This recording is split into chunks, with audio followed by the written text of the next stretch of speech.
चारि जण चोर गोटे गाँव जनक घर सबु धन संपत्ति चोरी करी नहीं गले। पाखरे थिबा जंगल रे रातिरे जाई विश्राम नेले।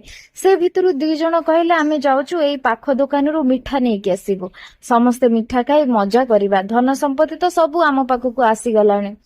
2 जण जक मिठा आनिबाकू गला बेले बाटरे विचार कले आमे जदि मिठारे विष गोळेई नहीं आसीबा ताहले से 2 जण खाइकी मरी जिवे। आ सतकु सत विष गोळेई नहीं आसिले।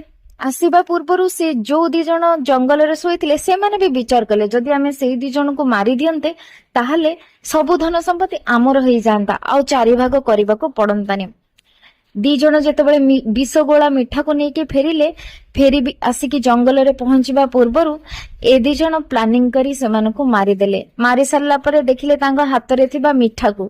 2 जण जक कहिले आमे तो तांकू मारी सल्लणी, एबे मिठा खाई मजा करी सबो धन संपत्ति नहीं पळेइबा। आ 2 जण जक से मिठा को खाइले। शेषरे सेमाने भी मले। सत कला कथा हला जे जहा करे से ताहा पाए, करिथिबा कर्म कुआडे भी जाएनी, सांगे सांगे फळे।